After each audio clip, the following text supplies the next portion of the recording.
اعوذ باللہ من الشیطان الرجیم، بسم اللہ الرحمن الرحیم۔ السلام علیکم ناظرین، میں ہوں سمرین سید۔ میں صبح سے آپ کی خدمت میں نیک تمناؤں کے ساتھ اور دعا گو ہوں کہ مولا آپ کو سلامت رکھے نیک اعمالوں کے ساتھ۔ اور اس کے ساتھ آج میں آپ کو یہ بتانا چاہوں گی ناظرین، جیسے کہ آپ جانتے ہیں کہ ہمارا جو پروگرام کا آغاز ہوتا ہے وہ دعا سے جو کہ ہو چکا ہے، اور اس کے بعد ہم کرتے ہیں اپنی سنہری بات، اور اس کے بعد جاتے ہیں اپنے ثواب کمائی سیگمنٹ کی طرف، اور اس کے ساتھ ہی ہم جب یہ ختم ہو جاتا ہے تو آگے چلتے ہیں ہم اپنے ٹاپک کی طرف، اور اس چھوٹے عمل عظیم ثواب کے بعد اپنے ٹاپک کی طرف چلتے ہیں۔ کیونکہ آج آپ دیکھ رہے ہیں کہ آج میں آپ کی ہوسٹ بنی ہوئی ہوں۔ آج کیونکہ جو ہمارے فاروق بھائی ہیں اپنی کچھ ذاتی مصروفیات کی وجہ سے اس پروگرام میں حاضر نہیں ہو سکے، لہٰذا میں یہ پروگرام کروں گی، اور اس کے ساتھ ہی میرے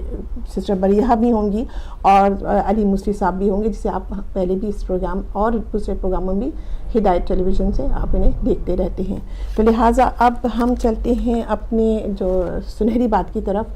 آج جو سنہری بات میں آپ سے شیئر کرنا چاہوں گی ایک رسول خدا صلی اللہ علیہ وسلم کی ایک بہت ہی خوبصورت قول ہے، جس میں رسول خدا صلی اللہ علیہ وسلم فرماتے ہیں کہ تمام انسان گناہ کرتے ہیں، اور ان گناہ گاروں میں بہترین لوگ وہ ہیں جو توبہ کرتے ہیں۔ تو یہاں پر جو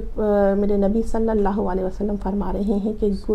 گناہ کے بارے میں بتا رہے ہیں کہ کیونکہ انسان فطرتاً جو ہے وہ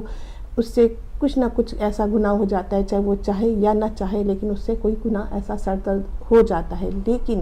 اگر وہ انسان توبہ کر لیتا ہے تو یقیناً پروردگار عالم اسے معاف کر دیتا ہے، کیونکہ میرا رب کہتا ہے کہ میں نے جو ہے وہ توبہ کے دروازے تیرے لیے کھول رکھے ہیں، لیکن تیرا فرض ہے اگر تجھ سے گناہ ہو گیا اور یہ تو سمجھتا ہے اور تو شرمندہ ہے اپنے گناہ پہ، اور تجھے احساس ہو گیا ہے کہ تجھ سے گناہ ہو گیا، تو میری بارگاہ میں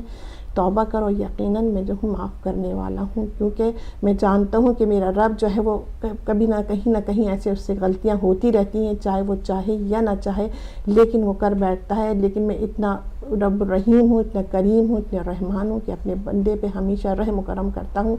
تو لہٰذا ہمیں یہی چاہیے کہ جب اگر ہم دن میں ہمیں اندازہ نہیں ہوتا کہ ہم دن میں کتنے گناہ کر جاتے ہیں جو ہمیں پتہ بھی نہیں ہوتے، تو یقیناً ہمیں چاہیے کہ اگر ہم دن میں اس کا احساس نہیں ہوتا اپنی مصروفیات کی وجہ سے، تو لیکن یہ بات ہم ضرور یاد رکھیں کہ سونے سے پہلے ضرور استغفار کر لیں، کیونکہ جب آخری وقت تک جو ہے وہ فرشتہ جو ہے جو گناہوں کو یا اپنے جو نیک کام کریں اس کو لکھنے کے لیے ہوتا ہے، اس کو یہ اجازت نہیں ہوتی، خاص طور پر جو گناہ کرتے ہیں اس کے لیے کہ روک کے رکھتا ہے پروردگار عالم کی، شاید کہ یہ سونے سے پہلے اپنی توبہ کر لے اور اپنی گناہوں کی معافی مانگ لے۔ تو یہ اس کا رحم و کرم کا اندازہ یہ دیکھو کہ نیکی جب ہم کرتے ہیں تو میرا جو فرشتہ ہے وہ ہماری فوراً نیکی کو لکھ لیتا ہے، لیکن جب بندہ گناہ کرتا ہے تو وہ رکا رہتا ہے اس وقت تک کہ سونے تک، کہ وہ شاید بھی سونے سے پہلے جو ہے وہ جو سارے دن میں جو سے گناہ سرزد ہوئے اس سے معافی مانگ لے۔ تو لہٰذا اسے یہ اختیار نہیں دیا پروردگار نے کہ اس کے جو گناہ کو لکھ لے جب تک کہ وہ معافی نہ مانگ لے۔ لیکن جب کوئی انسان اتنا بے حس اور کہتے ہیں بے حس ہو جاتا ہے، اس کے اپنے گناہ کو احساس نہیں رہتا اور وہ اسی طرح سے سو جاتا ہے، تو یقیناً پھر وہ جو ہے وہ گناہ اس کا لکھ لیا جاتا ہے۔ تو ہم یہ اس سے اندازہ لگائیے کہ اگر ہم ایک نیکی کرتے ہیں تو اس نیکی کے پروردگار عالم اس نیکی کے بدلے میں ہمارے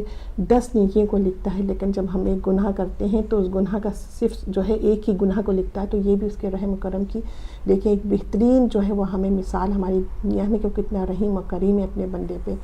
اور اس کے ساتھ جیسے کہ ناظرین ہم جانتے ہیں کہ آج کے جو ایام ہیں کتنے ہمارے غم کے ایام ہیں، اور جیسے جیسے یہ دن آگے بڑھ رہے ہیں، قیامت کے دن ہیں جو آگے بڑھ رہے ہیں، اور یہاں پر میں آپ تذکرہ کرنا چاہوں گی حضرت حور علیہ السلام کا کہ کس طرح سے ان سے یہ خطا سرزد ہوئی، کس طرح سے ان سے یہ جو کہتے ہیں کہ ایک گناہ سا ان سے سرزد ہو گیا تھا، اور انہوں نے امام حسین کے جو ہے گھوڑے کے لگام کو روکا، انہیں آگے جانے کے لیے روک لیا گیا۔ تو وہاں پر میرے مولا نے کہا کہ اے حر، تو نہیں جانتا کہ تیری ماں جو ہے تیرے غم میں کس طرح روئے گی۔ تو یہ بات کہہ کے وہ شرمندہ ہوا کہ یا میرے مولا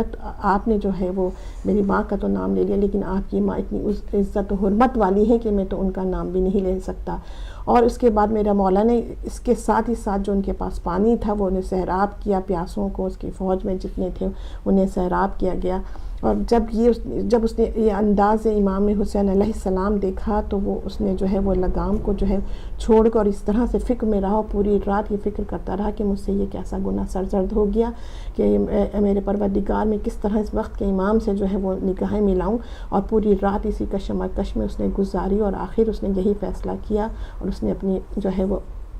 بیٹی کو بھی بلایا، اپنے بھائی کو بھی بلایا، غلام سے کہا کہ نہیں بس میں نے یہ فیصلہ کر لیا ہے کہ اب میں جو لڑوں گا وہ امام حسین علیہ السلام کی طرف سے لڑوں گا، لیکن اس سے پہلے کہ میں اتنی شرمندہ ہوں، میں کس طرح سے ان کے سامنے حاضر ہوں۔ تو انہوں نے کہا کہ میرے جو ہے آنکھوں پہ پٹی باندھ کر مجھے لے جاؤ، کیونکہ یہ میرے مولا وقت کے امام کو سب کچھ پتہ تھا۔ تو انہوں نے کہا کہ جاؤ، ہمارے ایک مہمان آنے والا ہے۔ حضرت عباس لمدار سے کہا اور اسے بلاؤ، اس کی عزت و احترام کے ساتھ میرے سامنے لے کر آؤ۔ جیسے وہ آیا، اس کی پٹی کھول دی گئی امام حسین علیہ السلام نے، اور اسے سینے سے لگا لیا۔ تو دیکھیں میرے مولا نے کس طرح سے اس تھوڑی جو اس کی غلطی ہوئی تھی، جسے آپ سمجھ لیجئے کہ اس گناہ تھا، لیکن وہ کس طرح سے دھل گیا، میرے مولا نے اسے کس طرح معاف کر دیا اس کے گناہ کو، اور کس طرح سے وہ جو ایک جنت کے راستے پہ واپس آ گیا، ایک جو دوزخ کی طرف جا رہا تھا، کس طرح سے پل میں نہ اس کی جو جہنم کا راستہ تھا وہ جنت میں بدل گیا۔ تو لہٰذا یہ وہ ہستیاں ہیں جو اگر ہم سے یقیناً اگر وہ جو ہمیں اپنے اعمال کر کے دکھاتے ہیں، جو بتاتے ہیں، ہم اس پہ عمل نہیں کرتے، تو ہم ان کے وسیلے سے اگر پروردگار سے جو ہے وہ مانگے تو یقیناً جو ہے وہ پروردگار ہمیں معاف کرنے والا ہے۔ جی، تو اب اس کے ساتھ ہم چلیں گے ایک چھوٹے سے جی اس کے ساتھ ہم اب چلتے ہیں اپنے جو ہے ایک دوسرے اس سیگمنٹ کی طرف، وہ اس کا جو ہے وہ ثواب کمائیے کی طرف۔